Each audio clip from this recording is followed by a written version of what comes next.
Hemos regresado a Argumentos. Gracias a todos por estar en sintonía de este espacio a través de las señales de Globovisión. Mercedes Malavé nos acompaña esta tarde, dirigente político. Hablábamos un poco en el segmento anterior, para aquellos que se vienen incorporando a la señal de Globovisión, sobre el tema del diálogo, el gran diálogo nacional al que se ha llamado pues el presidente del Parlamento, Jorge Rodríguez, en la semana pasada. Temas de discusión en la agenda de las leyes electorales y también pues nos hacías la precisión que no todos los partidos políticos han sido llamados a este gran diálogo. ¿Qué importancia tiene en estos momentos dialogar, sentarse con el que piensa diferente, que en todo caso pues es la idea, ¿no?, de la política, de discutir, de tener un debate constructivo y a través de ese debate pues plantear propuestas que puedan finalmente dar soluciones a esos problemas tan básicos, tan importantes, que muchas veces perdemos el foco, como es por ejemplo la educación en Venezuela, la prevención en momentos de lluvia, el salario, que es la gran preocupación de los trabajadores venezolanos, la situación de la tercera edad. Bueno, es innumerable, ¿no?, la cantidad de problemas sobre los que hay que buscar justamente soluciones. Pero si me centro en nada más ese debate de confrontación, de culpar al otro de todo lo malo que pasa, en qué espiral quedamos, ¿no?, de enfrentamiento y conflicto año tras año. Sí, fíjate, Rosa, el diálogo político tiene unas características muy concretas, ¿no? No es el diálogo entre fans, entre, no sé, fanáticos de una misma grupo de fútbol o equipo de fútbol o filatelia o no sé lo que queramos. Es más bien un diálogo entre personas que piensan distinto, ¿no? El diálogo político es un diálogo que tiene que ver con el poder y el ejercicio del poder. Del diálogo surge esa, bueno, digamos, son cosas tan clásicas y tan elementales que parece mentira que estemos hablando de eso, ¿no? Pero de ese diálogo político en la sociedad que surge por las diferencias de intereses, de pensamientos, etcétera, pues surge todo ese principio del equilibrio, ¿no? El equilibrio de poderes surge también del diálogo, porque no se trata de unos poderes que están todo el tiempo enfrentados unos a otros, declarándose la guerra, sino de unos poderes que dialogan con independencia entre sí, tratando de representar a toda esa ciudadanía, a todas esas personas que, bueno, que son plurales, que son diversas, etc. El diálogo político sustituye, digamos, la confrontación por las vías violentas o por las vías de la anulación del contrario, claro, porque el diálogo político plantea unas reglas de juego, unas maneras de entenderse sin destruirse, sin anularse, ¿no?, sin dejar de reconocerse. Que justamente lo que no hemos visto en nuestra dinámica nacional. Bueno, entonces, siempre se ha hablado como de la desaparición o la destrucción o la eliminación del otro. Y más allá de si no eres adulador, y si no eres, si no le aplaudes todas las cosas que hace el partido de gobierno o los que tengan la mayoría del control del poder público, porque la mayoría popular no la tienen, pero tienen el control del poder público. Pero también dentro de la oposición ocurre esto, si haces ciertas críticas a ciertos grupos, pues también encuentras, ¿no?, también el rechazo también o pasa, la crítica. También pasa, y es una alerta, ¿no?, de ojo, porque estos son los que quieren gobernar, ¿no? Ahora, más responsabilidad tiene el gobierno porque tiene el control de las instituciones. Y es muy lamentable que se usen las instituciones para desechar el diálogo real o las características del diálogo real. Por eso la iniciativa del diálogo la debe tener quien ejerce el control de las instituciones públicas, ¿no? En este momento el gobierno tiene más responsabilidad por eso. Pero tienen que saber que se tienen que atener a las consecuencias de dialogar en política, que son estas que te estoy diciendo, ¿no? Claro. Ahora, es verdad que cuando tienes sobre tu cabeza sanciones, amenazas de invasión, Corte Penal Internacional, recompensa por la cabeza de tal, pues desde el gobierno pues también surgen posiciones de atrincheramiento de decir, bueno, pero ¿qué diálogo quieren ustedes, no? Por eso es tan importante, y yo estoy siempre apuntada a ejercer una política soberana, una política nacional. Los problemas de Venezuela los tenemos que resolver los venezolanos. Los problemas de Venezuela no los va a resolver la Corte Penal, ni los va a resolver Estados Unidos, ni los va a resolver la política interna de España. Los tenemos que resolver nosotros.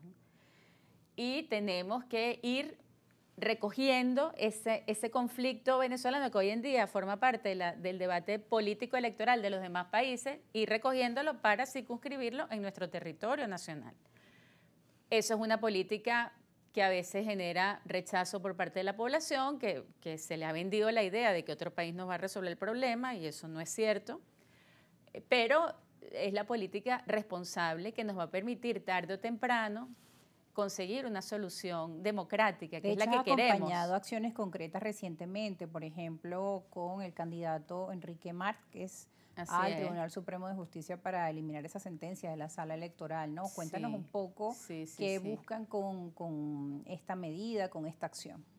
Buscamos eso, generar una política, más allá de las acciones legales que emprendemos, generar una política nacional, hacer que las instituciones de Venezuela respondan, en este caso por lo que fue la usurpación del poder electoral, una usurpación increíble, ¿no? Porque viene el Poder Judicial y no deja que el CNE termine su función propia, sus funciones como ente electoral, como poder electoral, pero además esto solicitado por otro poder, el Poder Ejecutivo, que además era parte de la elección porque era candidato. O sea, una cosa increíble, ¿no? Y entonces, bueno, señores, háganse responsables. La Sala Constitucional tienen que declarar algo, decir algo, emitir para nosotros la nulidad de la sentencia de agosto, del 22 de agosto, de la Sala Electoral. Y bueno, ¿y a quién más se lo vamos a pedir? ¿No? Como me decía alguien, bueno, después de la Sala Constitucional lo que queda es la Corte Celestial. No hay otra corte, no hay otro organismo judicial que rija en este país que no sea la Sala Constitucional. Yo podré tener 1000 diferencias hasta con la misma existencia de esa sala, pero lo que no podemos negar es que ese es el poder instituido en Venezuela, ese es el poder institucional y ese es el poder que debe responder por los intereses de todos los venezolanos. Por lo tanto, bueno, son acciones responsables, son acciones que buscan generar una conciencia política en el país. Y que si bien no fue el candidato que tuvo la mayoría de votos, no, pues lo hizo pues como una acción ciudadana y acompañado también por otros dirigentes políticos. Son acciones, fíjate, Rosa, para defender y promover nuestra Constitución, o es que la van a cambiar también, ¿no?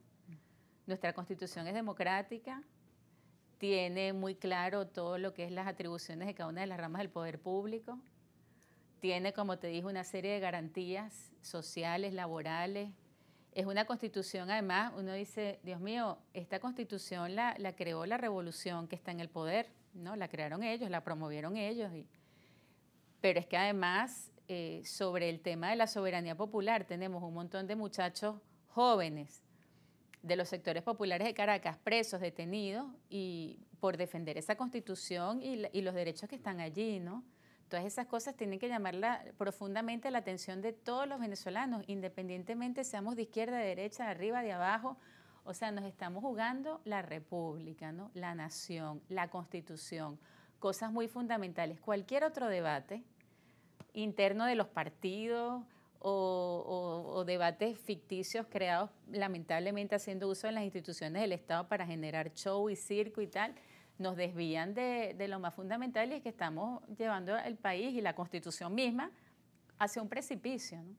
Vamos a leer algunos de los comentarios de la audiencia que a propósito tocan estos temas. Y Andrés Feliber nos escribe lo siguiente: buenos días, estimada Rosa y Mercedes. Menospreciar lo que está pasando en España y en Estados Unidos contra Venezuela es histórico. Sus amenazas y su injerencia siendo cómplices de la ultraderecha para derrocar al presidente Nicolás Maduro.